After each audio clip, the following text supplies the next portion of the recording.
Welcome to the Tuckcast with a splash of bourbon presented by Tuckaseegee Fly Shop and Guide Service. Located at 3 Depot Street, Bryson City and 530 West Main Street, Sylva, North Carolina. Tuckaseegee Fly Shop and Guide Service is your #1 stop prior and after your epic fly fishing adventure in western North Carolina. Visit tuckflyshop.com for streamflow information, book a guided trip, or even shop for your official Tuckaseegee Fly Shop gear. Follow the crew on Facebook at Tuckaseegee Fly Shop, Instagram at Tuck Fly Shop, and on YouTube at Tuckaseegee Fly Shop. Today's episode is brought to you by Norvice. From their original 1970s prototype to the latest Legacy C in 5 amazing colors: Radical Red, Sunset Orange, Shamrock Green, Royal Purple, Liberty Blue. Norvice has been committed to one thing: efficiency. By adding the Norvice Auto Bobbin to your Norvice, you can tie better flies faster. For more information, visit www.nor-vice.com. Here in our Sylva studios today, we have Coach Dale Diesel Collins, Bobby the Bearded Wonder Bennett, and I'm your host, Shannon, Big Mess Messer. All right. Good to be back here at the microphone. We survived the 4th of July. Everybody made it there. Everybody count your fingers. Everybody's got fingers. Yeah. Fingers and toes, ears and noses. That's right. Everything went well. Man, we do live in the greatest country in the world. Absolutely. 245 years worth. I will tell you that, man. Man, in 5 years, that's going to be a big celebration, I hope. 250 years. You know, what I thought about last night was, okay, so it was the 145th running of the Kentucky Derby, and we're 245. So it took us 100 years to figure out how to race horses in Kentucky. Just to gamble on them, probably, and make money with it. I think they were racing horses a long time ago. If a country started today, it wouldn't take but about 5 minutes to figure out something to gamble on. That's right, because of Las Vegas, they'll figure it that's out true, a lot quicker. Yeah, they bet on everything, right? So. Well, guys, you hear another voice out of the 4 of us today. We've got a special guest with us, Sam Johnson, author of a book we're going to talk about here shortly. So welcome to the show there, Sam, and glad to have you, man. Well, thank you. It's a pleasure to be here from North Georgia. North Georgia. Did you drive up this morning? I drove up this morning. Man, we got you up early after exactly an hour and a half from Dahlonega, Georgia. Is that it? Yeah. It's a great drive through the mountains. Yeah. Dahlonega. That's fun to say. That's the what's that girl that sings that song about the bar in what's her name? Yeah, it is. I can't remember, but it's that's a good song. It's right on the square. Yeah. Dahlonega was the Cherokee word for gold. Okay. And they pronounced it Dahlonega. And really? Of course, That's cool. Us white dudes came in and changed it to Dahlonega. All right. So they pronounced it Dahlonega. What'd you say, Gahy? Dahlonega. Gahy.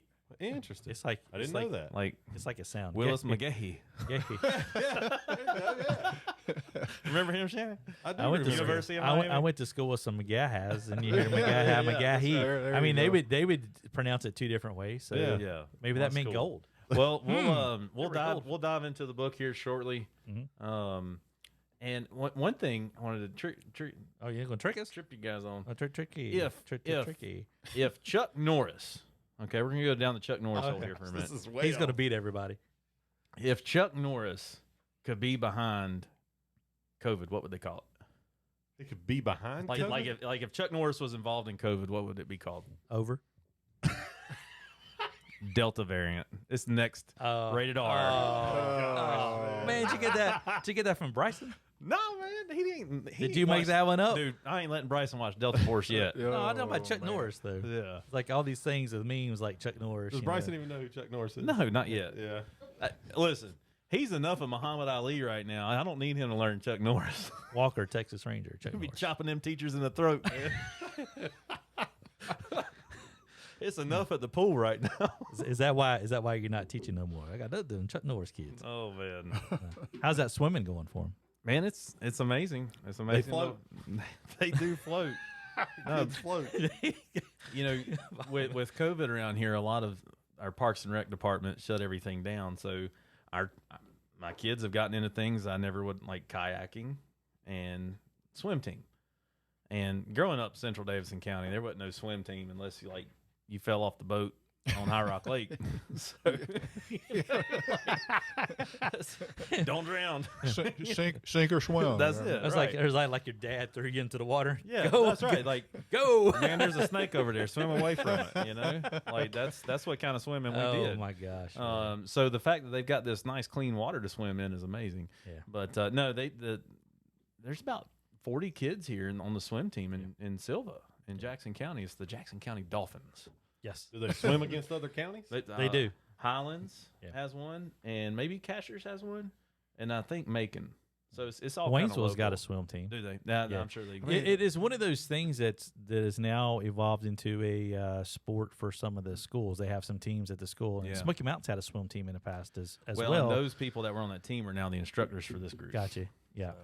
But the dolphins, the closest dolphin is like 1,000 miles away somewhere out. Could it have been the brook trout or maybe that's a good point. That is horny heads. Well, they're wanting donations, so I'm sure if the price is right, I could get them to change it. Can you be offended by the dolphin to say, "Hey, I need to be called a trout"? That's right. I own a shop, man. The Dolphins be like, I thought this was a woke organization. We need to be geographically accurate. That's right. Let's educate along the way. Yeah. Oh my heavens. Well, good, man. That is something I swam as a kid, but there wasn't no team. Yeah. There was no team, swimming team. Were you swimming in the pigeon? Oh gosh, man. Over there back in the day, like I said, man, there was a little bit of chemical in that either water. two things. Either there was no fish or there were mutant fish in that bad boy. That's Sam, are you familiar with the pigeon? Yeah, I am. It was one of the two. Yeah. That's where the river hippies say when they get poison ivy, they go to the pigeon, dip their legs, and they get rid of the poison ivy. Man, the first time I seen people rafting that thing, me and old Scotty Messer, we'd gone down to fish Big Creek. And we got off down there at Waterville Exit, come up by the power plant, and there was like no parking. It was car after car after car after car, bumper to bumper. I was like, I don't know what's going on. We get up yonder, and they're paddling. And I looked at Scotty, and I said, man, they're going to die. I'm serious. Scotty was sitting here today where Sam was. I said, Dan, they're going to die. Yeah. You're kidding me. I can't believe they're doing this. They're stupid. Yeah, now it's a big business down there. 40 years later, here you go. Yeah, big business. Back in the 60s and 70s, you swimming in that part of the river, you it would change your DNA, You'd lose about 40 points of IQ, it was not the place to be. Right. I'm sure it's got to be a little cleaner today. And it had an odor to it as well. It looked like a tea color, and it had an odor to it. Now, prior to the meal, let me paraphrase this here. Let me clarify the air. Give the old. Let me just let you know that above the meal, you're fine. It's always, but it was post paper mill. Yeah. And they cleaned it up a lot. But no, it is. It's kind of like down at the Charleston. You never want to eat the oysters downstream of the septic release. So, but they're doing their job. Well, an oyster is a filter. That's what an oyster does. That's it. That's it's right. a filter. Filtered But out. yeah. But anyway, no, the pigeon is not what the pigeon used to be for sure. But hey, another thing today. We're recording this while we're open. This is kind of a first for us. Yeah. In the morning too. In the It's the morning. earliest And podcast we've ever recorded. It is, and instead of sipping bourbon, I'm still sipping my What are you morning sipping? coffee. Coffee. So Kirkland. Kirkland. Caffeine. Kirkland. So medium roast, and Anna is doing a great job keeping the shop moving here this morning. So allowing us to do this. But hey, Bobby, are you here, man? Man, I'm tired. Where are you at there? Y'all are doing a great job. Why don't I see you on camera? Why are you tired? Why are you tired, Bobby? Because Dale kept me up shooting fireworks. Oh man. Was it just I'm not Dale? on camera because the other phone didn't want to work. Was it just Dale? No, it was Emery Emery. and his son. Emery. And a bunch of teenagers. Emery. Emery's son apparently laid down some jack on some big cakes. And so it's like Not Little Debbie's. Dale's little pile of boom boom Didn't and then measure the up. back of Emery Sequoia. So your little pile of boom boom looked like a Cracker Jack box then, like I a mean, little I toy had some surprise good- out I of had a a Cracker little Jack cardboard box. box, and Emery had like 5 Rubbermaid tubs. That's pretty much it. So the back of the Sequoia was full of Rubbermaid. So let me say then they had some scooter stick and some black cats and things like that. So he's There were bunghole whistlers on all site. that. Emery had the hatch open on his Sequoia. Yeah. And they had this one that like did this weird twist thing. I think they had it pointed the wrong direction. Oh no! And I just like imagined it going in the back of his Sequoia. Oh no! Next year, you're probably gonna have to have those little placards, that they put on 18-wheelers. Oh yeah. Explosives. Flammable. Next year, I think we'll do it at Emery's house. There you go. Where's he live? Northwest Cullowhee. So I can see him. Yeah, shooting from up Yeah, there. From Bobby's house, you can see it. Yeah. He's kind of right under the Jackson County Airport, so to speak. Okay. So old Well, he does have some. Settlement Road. He actually could go out. Yeah, he's kind of down in Holly. That's funny. Well, if they're that powerful, But he's got. they shoot up, right? He's just got trees. So Just flammables. They don't burn. They don't burn. Trees. they're wet. He's got a lot of water there. Run the sprinkler before we come. All That's right. what you do. Man, so here we are, July, baby. Man, yeah. Well, what else we got newsworthy? Are we gonna wait? We said this was gonna be the big announcement episode. We wait to the end, or I guarantee Andrew Dean is tuned in listening. absolutely, man. Yeah, we'll wait till He's- the end. Oh, Wait, all right, you got to wait, Andrew. You got to listen to the whole kit and caboodle here, but That's You it. gotta wait. Or since it's a podcast, you can fast forward 15 seconds at a time. if you really want to get to it that fast. So, Lord but you don't want to. You want to hear about Sam's book here. So That's right. Well, Sam, tell us the title of your book there that you got. We sell it here in the shop, and it's done amazing. So we're excited to have you here. But tell us a little bit about the book here, starting with the title, man. Well, the title is Fly Fishing the Blue Ridge Parkway, and according to Amazon, it's a first-in-class book. In that it's the first one about fly fishing the Blue Ridge Parkway. Oh, okay, yeah. It's forwarded by my buddy Mark Woods, who is the just recently retired superintendent of the Blue Ridge Parkway, just a really great guy. And it's a book that after about 55 years of being around the Blue Ridge Parkway and fishing it, and I decided to get it down in print and kind of leave something. And so there's over 200 watersheds in there, starting in Cherokee, which is really the terminus of the Blue Ridge Parkway. And, Or the beginning, depending well, it depends. That's right. I count it as the beginning. And then it goes to the North Carolina-Virginia line, or just under Galac. So it's about 200 flows, river, streams, creeks, and seeps, as I say. And a lot of these, I call assisted living waters, and these are basically where people from the big city can step out of their Lexus right down in the water, And Dale used to have a Lexus. Low riding or Lexus. Subaru. Step out of their Subaru. Yeah, that's about right. Yeah, there you go. Dale had the low riding This part of the country is Subaru, I believe. But anyway, they it's very easy to access all the way to those bushwhacking, take your life in your own hands, rappelling down into a gorge to get to a small flow to chase wild trout. That's in there too, because that's what I like to do. Yeah. And that's why I hobbled in here today, is because I've taken enough falls down through the years. Yeah. But my passion is chasing wild trout, and so there's a good mix of both types of waters in there, along with a lot of the history of each of those watersheds. Yeah. A little lore from the locals who live around there, and then some, a healthy dose of my own stories of what I've experienced in that watershed. So generally, that's kind of a description of the book. Yeah. I think that's when you can add your own salt and pepper to anything in your own stories. I think that Right. because we've all got maps. I mean, we can look at a map and be like, that's the West Fork of the Humdinger. Yeah. But if you can make it personal and relate with folks, I think that certainly helps. One thing about the book you do, I think is pretty awesome, is 5% of all sales go to the Blue Ridge Parkway Foundation. Right. Tell us a little bit about that foundation and what they do. Well, the Blue Ridge Parkway Foundation, based out of, I believe, Charlotte, and they have an office in Asheville. And Carolyn Ward, the CEO, I met, and I was so enamored with the work they were doing for the Blue Ridge Parkway. Trails, structures, keeping a lot of the facilities open and repairing. And they're the largest contributor or supporter of the Blue Ridge Parkway. And so Mark Woods, I asked Mark, I said, if we're going to donate, what's the best way to do that? And he said, by all means, the association would be the foundation would be the way to do that. So each year we shoot a healthy check to those guys, and they use it very well. So I would encourage anyone, join it, or at least log on, take a look at their website. I think you'll be really impressed with what they do.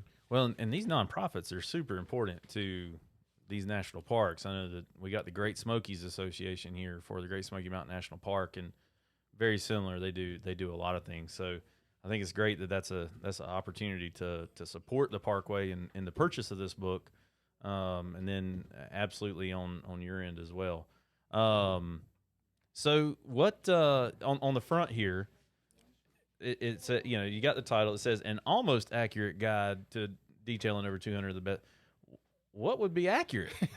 I mean, are we talking because they say almost don't count unless you're throwing horseshoes or hand grenades. Yeah, really. So, well, Dale, you're a fly fisherman. I'm a fly fisherman. We all know fly fishermen, and as many statistics and GPS locations and directions and descriptions that there are in this book, they're as close as I can get it. Mm-hmm. And I know that there's probably a mistake in there somewhere. I don't know where it is.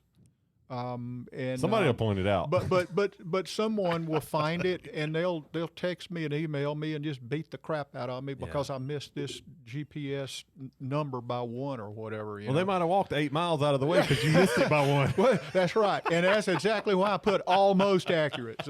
But it is the best I could do, and I took a lot of effort in editing and third-party editing to check a lot of this statistics and numbers, at least 3 times. So far, I haven't had anyone call and say I walked 8 miles out of my way. Yeah. That's it's kind of as guides, we sort of try to set ourselves up as under promising, and we like to over deliver.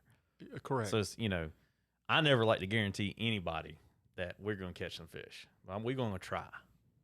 So I kind of see it as that aspect, and you get in there, and you're like, no, that's pretty much right on. It is for the most part, and now that the book has been out a couple of years, and I've wrestled with some of the people who accuse me of hot spotting and burning. What's hot spotting? Well, hot spotting to me is if you take a particular hole in a creek or river, and there's a root ball over here, and you tell someone exactly where to go, when to go, what to fish with, how to fish it. Yeah. To me, that would be hot spotting. Okay. Although I don't get bent out of shape about that. That's what you guys do to a sense. You make a living doing that. You make a living doing that. Well, all I'm doing is and I never get to that detail in the book. You just say this is a great creek. This is how hard it's get to. This is how you get to it. This has been my experience on the creek. So I talk about a 7,000-acre watershed, but there's still some people who take exception to that. So now that it's all over and done with, the almost accurate, now I can kind of hide behind that and say, it's almost, it's not exact. Have you got any death threats yet? I haven't got death threats, but I'm like Chuck Yeager, the great test pilot. I've been shot at, and shot down several times on social media by folks, but it's the extreme minority. Mm-hmm. I mean, for every one of those, I've gotten dozens and dozens of people saying thanks. Yeah. Thanks for the info. Yeah. Well, and again, and this has been our philosophy with the shop since we've opened. It's public. Yeah. Like it's all available on a map. There's no secret, and so it's not like you're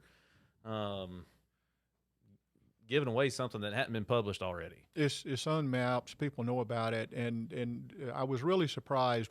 Some guy was just beating me up to no end one day, and Mark Woods.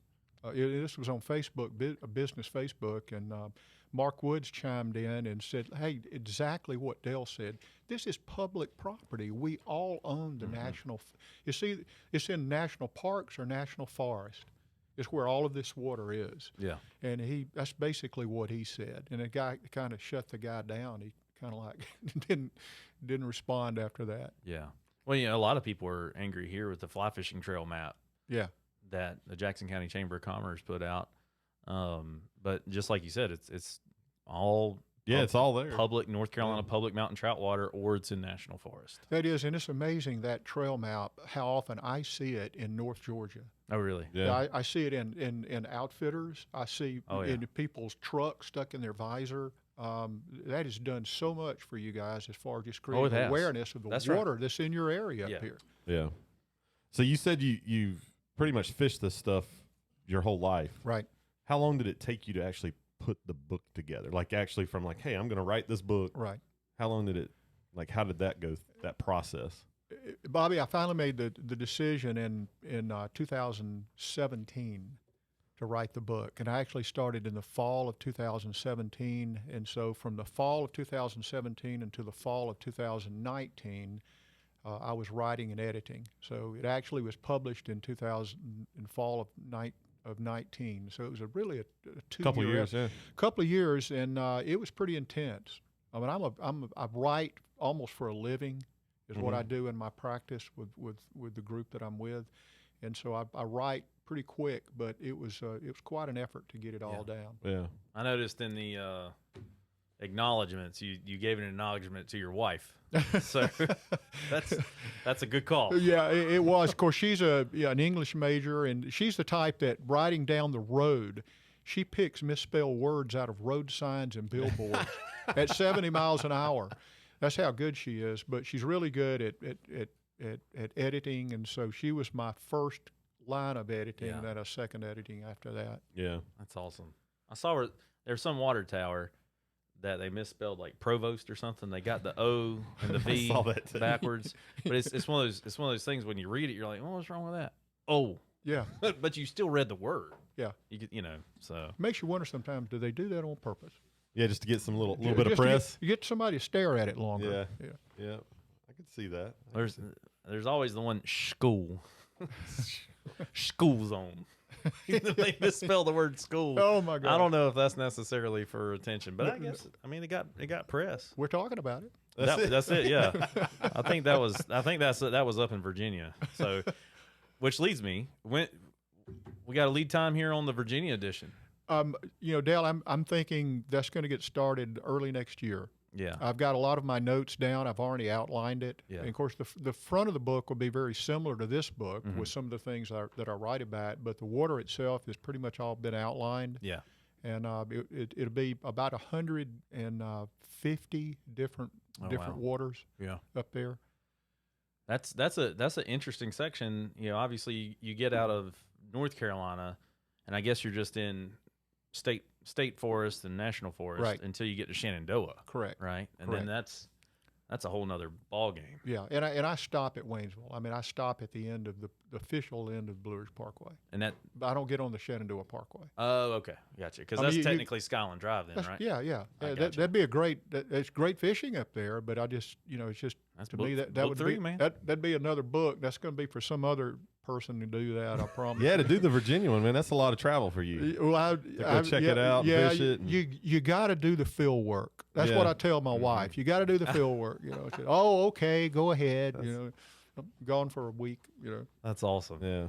Well, one of the things that stuck out to me, to get you to talk about a little bit here, is without giving away too much, Sam's Deadly 15. What in the world is that about? Like I said, we don't need to hear all 15 yet. You need to go read it, but just kind of give us a 30,000 foot view there on what that is. Well, the 30,000 foot view is, the trout live in really nice places and beautiful places, but generally it's in wilderness areas, and there are things that can happen to you out there, as a human being, whether it's an animal, whether it's lightning, whether it's a deadfall falling out of the top of a tree and hitting you. Woodmaker. Widowmakers. I've outlined 15 of those. Okay. That I have experienced down through the years that put the fear in me of those. And so I felt it was only fair that if you're going to encourage people to go out to some of these streams and hunt some of these places, that they need to understand that, you know, you can get hurt out there. Yeah. Or killed. So I just outlined the 15 that I think are most prevalent, and wrote a little bit about them, and some of it a little bit of tongue in cheek, but it is serious. I mean, I've been snake bit, I've been spider bit by brown recluses, I've been all that stuff. I hadn't been bitten by a bear, so my neighbor, who's a surgeon, Go with Shannon. He'll fix that. Who's a surgeon, said the only thing that hadn't happened to you is a bear bite and lightning strike so far. And so I said, what's the worst thing? Don't say that. Go right to the top. What's the worst thing that happened? Like out of all your experiences? Well, I would have to say probably snake bite. What type of snake was it? It was a copperhead. Oh, was it? It bit me right there on the elbow. How? Like, go through. How did it happen? Like, what were you doing? Were you crawling? I was down, kind of crawling along, you know, and I felt this thing on my elbow. I'm getting nauseous. He had struck me and hung in me. Oh no! He couldn't. He was trying to let go of me, and I was trying to let go of him at the same time. So, Lord, I'm never crawling under rhododendron again. Oh my gosh. And I love rhododendron. But anyway, I choked him off and threw him off and got a rock and just beat him unrecognizable. You know, I was so mad that I was, you know, where I was, and then you get snake bit, and that's the end of your day, right?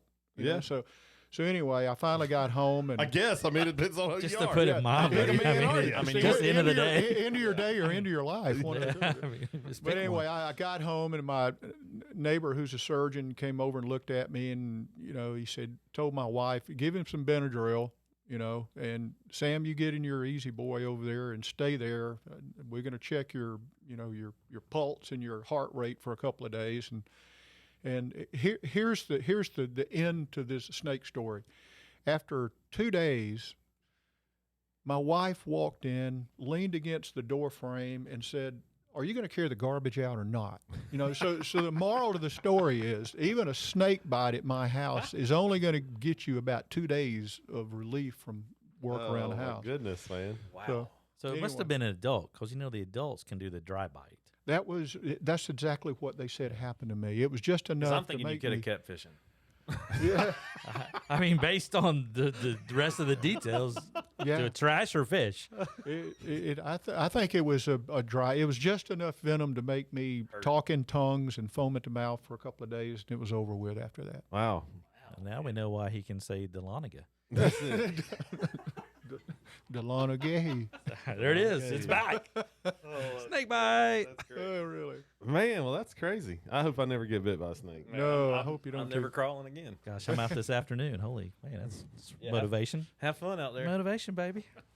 They're out too. Snake bite. And by all means, keep your tent zipped up in the campsite. Oh boy. Yeah, That's where those brown recluses love to get in your sleeping bag. Oh, Oh, I'm never going camping again. Or your waders when you hang them up on a tree. yeah. Man. yeah. See? You need to read the book just for safety. See, man, my biggest fear though is still a bee's nest. Like hornet's nest? Just run into that bee's nest you just don't expect. Oh, the hornet? Yeah. Just the bees, man. Bobby saw me walk on Yellow water jackets, one time. hornet, just bees. That'll do it. Bees will make your day real bad. It was about mid-June, a couple summers ago. Bobby was upstream fishing, and my head hit a little baby hornet's nest. It's about the softball size behind a leaf. Yeah. Oh, my God. And I heard a Yeah. what was that? That's a pretty good sound effect. And I look around, and then I see it. Yeah. And I see they're going crazy, and I know I just walked right by it. And so I know they're mad. And there's another one. I take off running, and I find a hole deep enough, and I just dive in. And I find a rock on the bottom, and I just submerge myself. And then I can, like, I was worried. To come up? I was worried my booty was still sticking up, and they might get my booty, because anyway, we're wet wading. So, you know, it was a little, it was scary. And Bobby's like, "What in the world were you doing down there? I saw you run jumping." I mean, he's 100 yards away. He doesn't know what's going on. He just sees me running and jump in the water. So it happens. Stuff happens. Man, I hit the one up there on Deep Creek one time with the rod. Oh. I walked on water. Yeah, I mean, you you really I can. bet. Yeah, I walked on water. all of a sudden, it's like John getting out of the way of that bison. Yeah, exactly. I mean, all of a sudden, you can wade real It's good. amazing what your body can do in a time like that. You That's know what right. I mean? You walked on water, and it was a totally religious experience. Absolutely. Definitely. Yeah. Well, what sections? And you can you have full deniability here in answering this. What sections, milepost sections, are your favorite? In North Carolina, I would have to say about 247, starting at 247, which I believe is Shining Rock Wilderness area. Okay. I really like chasing wild fish, and so greasy prong, and the Yellowstone prong, greasy prong, and then shining and that's the East Fork of the Pigeon, up there flowing through Graveyard Fields, and those are, Skinny Dip Falls, Yellowstone Falls, the Middle Falls, Upper Falls. That whole watershed system is just loaded with some of the most beautiful brook trout that I've ever seen. The coloration of them, anyway. Yeah. And so, again, there's assisted living fishing there, and then there's fishing that you have to bushwhack in and really work to get to. So there's something for everyone there, and it's just a particularly beautiful place on the Parkway, and that's where I learned to fly fish. That's where I learned to mountain fly fish. Yeah. I learned to fly fish in a lake in South Alabama, chasing largemouth bass. But for mountain fishing, it was the Davidson and Looking Glass and the Yellowstone. And that's the cover. That's Looking Glass Falls. That's Looking Glass Fall. That was the first waterfall this guy ever saw in his life. Really? Yeah. And that was the first place I ever caught a trout. No kidding. Was at the base of Looking Glass Falls. Yeah. And so it's still, I describe it as a little bit like a salmon. Is that I have to swim upstream? I go there at least once or twice a year. Yeah. I return to. Just to sit. Yeah. Probably a few more people there watching you fish when you go. Yeah, but I go early or late, so I try to get around Just the those. crowd. Yeah. That's awesome. That place gets crazy busy. It gets crazy busy. Well, folks, you can certainly find this book in our shops. Sam, tell us where else they can find the book. Well, obviously it's on Amazon. I'm not really proud of that, but it is on Amazon. You got to do it. They started as a book company first. Yeah, exactly. It's on our website, which is wildbearings.com. We sell it on that. But what I'm most proud are people like you and Bobby that have taken it in your outfitter. And you're selling it. And there's about 32 outfitters from Cherokee to the North Carolina, Virginia line that are stocking this book. Awesome. And I think, I say I'm proud of that. I am proud of it because I think it speaks a lot for the book, and it speaks a lot for the industry. Yeah. That you guys are, you see it as some value to your customers and potential customers. And how it can fit in your product mix. And so, absolutely. Well, there's only so much you can tell somebody, too. Right. So it's like, hey, I told you a lot, but this right here is going to go into much more detail. And, it's a good way to educate everybody. Right. And you can help them with bugs and equipment and everything else, but this can kind of, aside from going with you, it can let them take it and study and try to figure out the details and then go themselves, somewhere. Absolutely. Well, that's awesome. Well, thanks so much for joining us today. And my pleasure. Contributing to the conversation and banter. Are you gonna do some fishing while you're up here today? No, actually, I'm delivering some books to some other outfitters in and around the Asheville and Cherokee area. Okay. I'm getting ready to have some hip surgery because of injuries for falling down waterfalls and then my football days in college, but I'm trying to get that done before I have the surgery. Where'd you play football? I played at Southern Miss, University of Southern. Really? I played for Mac Brown. Mac Brown was my position coach as a tight end, and there were that's cool. Four of us varsity tight ends. That was before he was well known. He was still God. I promise you, and he still is to me. I'm scared to death of that guy. Did y'all ever run any of those double tight ends on the same side? No. Good. No. Coach Brown's got some. He's got a phrase for that. I can't say it on this. Yeah. No, we didn't do that. We ran a veer mostly. Yeah. So tight ends would bring the plays in. Yeah. Okay. And there was a lot of motion there. Yeah. That's cool, man. Yeah. That's fantastic. Yep. So the one thing I picked up on before we kind of get off the subject was that Sam learned to fly fish in a pond in South Alabama. Mm-hmm. So you don't have to be in the mountains. You don't have to be in the mountains, and I think that's a word of encouragement. Absolutely, and we tell people that, or a short rod. But we hear that from someone else. That's where they started. Yeah, and they eventually made it to the mountains. You get a 6 or 7 pound largemouth bass on a yellow popping bug on a 9-foot fiberglass Garcia. It is a religious experience that you'll never forget. That's right. And it flung a craving on me that's why I started fly fishing. Well, we've got a lot of listeners in Alabama that they got their start just like that. Yep, exactly. Yeah. That's awesome. That's cool. The other thing he said, he didn't say fishing, he said hunting.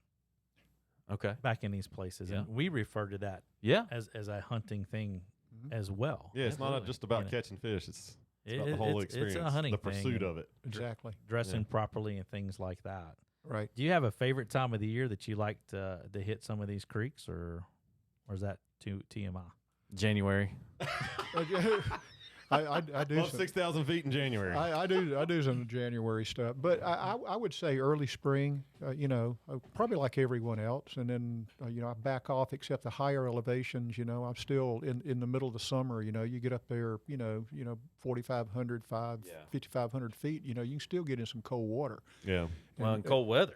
And it'd be freezing up there. You get on hypothermia. You get up, Fall Creek off of the South Toe, which is the highest, I believe, and I write about that in the book. It's the highest sourcing trout stream east of the Rockies. Comes off Mount Pisgah down into the South Toe, and just about any time of the year you can get up there on that creek and be in some cool water.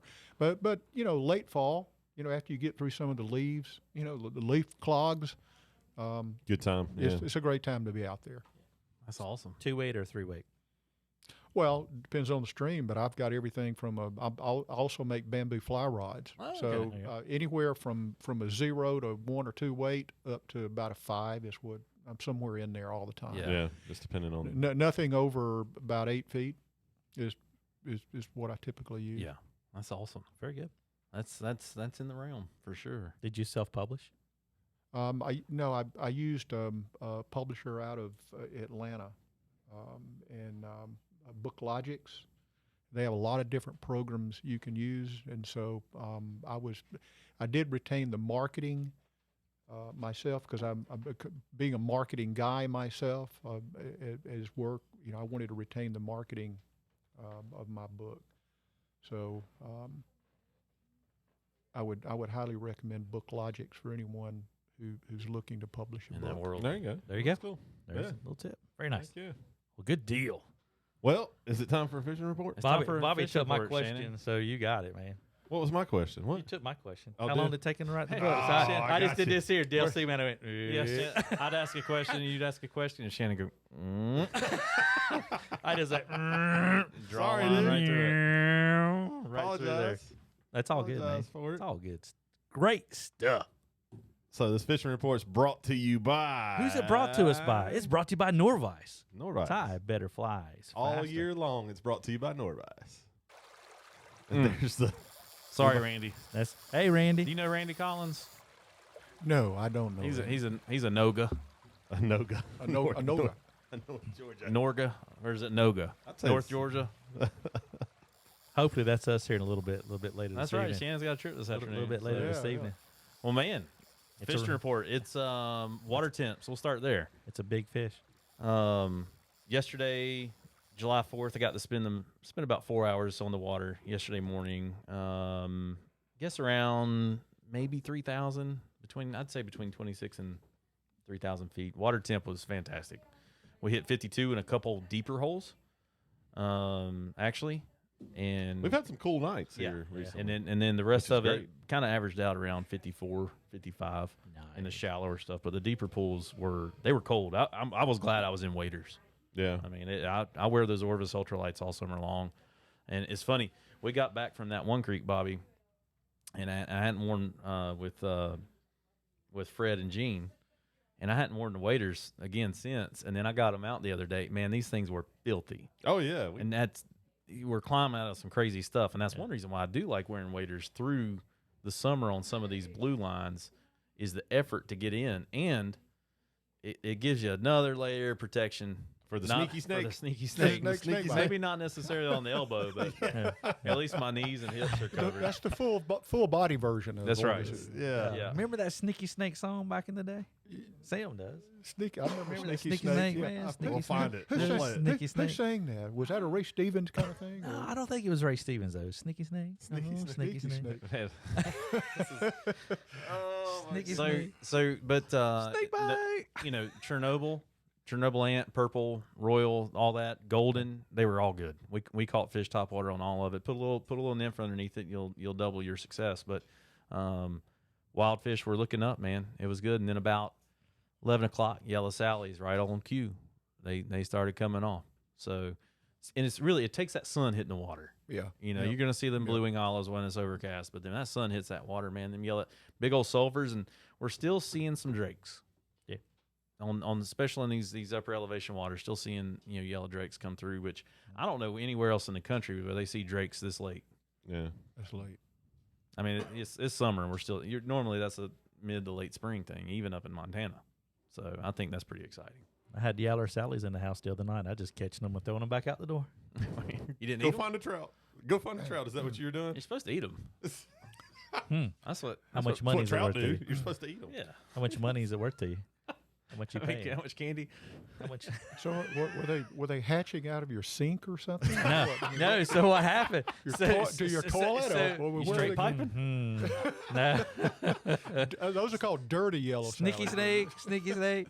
No, I'd actually opened up the front doors, got the blinds built in between the glass, so I had to step out on the deck to grab something, and they were affixed to the door. And I'm like, cool, man. Let me see if I can get a cool photo. So the door was open. And they were And the next thing in. you know, there was some flying around. So I'm opening, there's one over here. So I grabbed this one and stuff there. But there actually was some good size to these guys. They weren't, the tiny ones. Yeah. And the yellow on these aren't necessarily, as you say, like a yellow. It's almost like a dirtyish colored yellow. When you look at the body, if what the body is. A lot of times when people think of these colors, such as a yellow or whatever, they're not always straight up that particular color. It's almost like a blend of colors. It's kind of like an October caddis. Everybody thinks bright orange. It's not. It's not a bright orange color. More like school bus. Even a little darker. It's off the mile. We can talk about that later. But He doesn't want to tell us. That's what I just yeah, pretty He's much. tying some. That's what it Shannon's is. got the guide tip up there. He's holding back. But He's holding back. yeah, just be aware of those colors you're throwing out there. Excuse me, I need a cough button. I guess Stayed up tell too me, late. just give me thumbs. I got you. All right. Are you ready? You're gonna do the big announcement. Oh, we got an announcement going on here. I'm gonna do the big announcement. Yeah. Are you do it, man. serious? You're good. Hey. I'm Hey, tired. Hey, I'm sleeping. that's the prelude to the announcement. There we go. All right. So here it is, folks.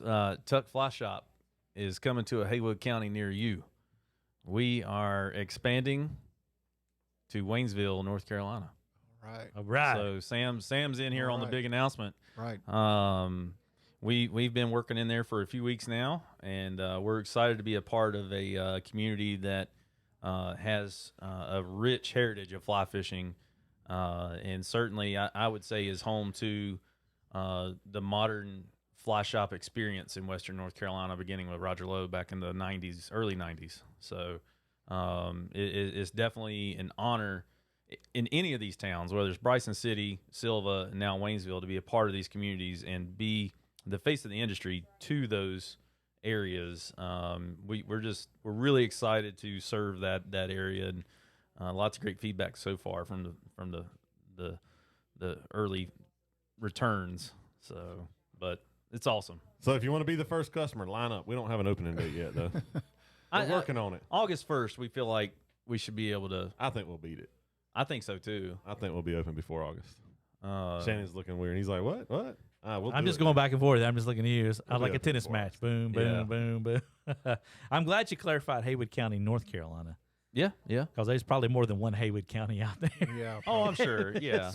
But Yeah. the Waynesville. Yeah. So Yeah. I can't think of a better place to pop one in. Yeah. I mean, that's a good Mhm. market. Yeah. Yeah. It's a It's a growing. cool It's a town. growing market. You got a lot of good water it's a all Parkway around. town ultimately. Yeah. You know, Absolutely. the Parkway almost does a 180-degree hook around it. Right. So you got Blue Ridge, you got the Smokies, you got National Forest. Yeah. It does have a lot. Waynesville owns a huge chunk of land out there. Yeah, they do. It's hundreds of acres. It's amazing. Well, you got Cataloochee. I mean, you got all yeah, of it Cataloochee's not far. right there. Shh, quiet down. We're holding back again. So the code word here, Sam, the looch. That's what we call it. The Messer, looch. Y'all got branch. the hooch. We got the looch. Messer Looch, branch. okay. Messer fork. Yeah, so the address is 110 Depot Street, which is funny because our Bryson City shop is 3 Depot Street. Well, now is that down at Frog Level? It's not It's far. close. That's close to Frog Level Brewing and all that area. It's up from it. You can walk to it for great, sure. Great. I wouldn't want to walk back. Yeah, you got to come uphill to walk back. Well, and so that's kind of the thing is Silva and Bryson City are in downtown Main Street kind of settings, and Main Street Waynesville is packed, jam packed with parking. And I mean, I even strolled through there the other morning at 10 o'clock, and there wasn't a space to be found. So we're excited that our parking here at 110 Depot Street, we've got some parallel spots, and then there's some other areas there in the community right around the general vicinity. But if you know where the courthouse is in Waynesville, we're down the hill from the courthouse. Orchard Coffee is, I don't know, 75 yards uphill from us. Cabell roast his beans right beside us. So it's a great neighborhood to be in. There's some kind of olive oil company I haven't been to yet, but I'm going to. Sandwich shop. They got the sandwich shop. Then there's a Cuban shop up there as well. There's a new restaurant coming in there that is the chef from Corner Kitchen down in Biltmore Village is opening. So really excited. There's just a lot of energy going on in that neighborhood, and it's right in between Frog Level and Main Street. So. Super excited. Remember it as a kid, man. Used to have Dover's Cleaners in there, and there used to be a sewing shop in through there. So yeah, it's a busy little intersection right there. That's Branner. Is that Branner Avenue? Yes, Branner on one side, and it's something else on the other. It changes the name right there. Mm-hmm. Is it Hazel? Is that Hazelwood Road? Beginning of Hazel?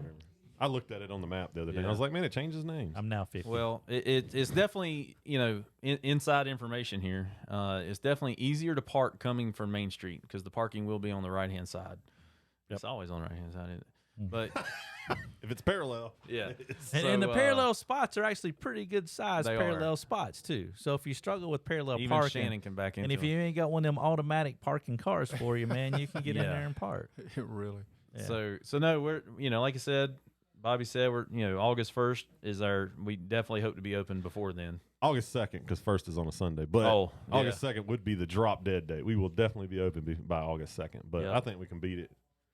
But if you're coming to fish, I'd say the northeast side of the national park, or coming to fish the West Fork of the Pigeon, we can certainly get you some up-to-date info and the flies and leader and tippet what you need. And if you're over there and your boots blow out and your waders blow out, we got you covered. So, yeah, be good. It's not far from Sam's favorite area there on the Parkway too. That's right. It's East Fork. It's right there near the Yellowstone Prong and all that. A lot of good water. Yeah. A lot of good water. So yes, there is. So there you go, Andrew. Andrew Dean, there you go. There you go, Andrew. That's right, Andrew. Yep. How do you follow that? I mean, with an announcement like that. You go fishing. That's it. We call it a day. Let's go. Well, good thing, man. Sam, thanks for coming out, man. Talking about the book, and definitely go buy it. Like I said, we'd love for you to come buy it here at one of our stores. But if not, and you don't have an outfitter close to you that carries it, Amazon or their website, wildbearings.com. And we've got a fresh resupply with Sam's trip up. So we're going to have some books for you. I had to put extra shock absorbers on my I have so many books back there. Reinforce that suspension. Oh, absolutely. You look like a bootlegger. Like you're carrying a trunk full of alcohol, huh? Exactly. Stuffing them things on the doors. Really. Yeah. Overload springs. Overloads is what we call Hey, them. there's Cliff. What's up, man? Hey, let's wrap this All thing right, up. man, I got to talk to Cliff. All right, guys. Take us home, Shannon. Take us home. Special thank you to Norvise for making this episode possible. To learn more about the Norvise fly tying system, visit www.nor-vice.com or visit them on YouTube at Norvise and see the Norvise in action. Everybody, hope you all have a great week out there, and we look forward to seeing you on the next podcast.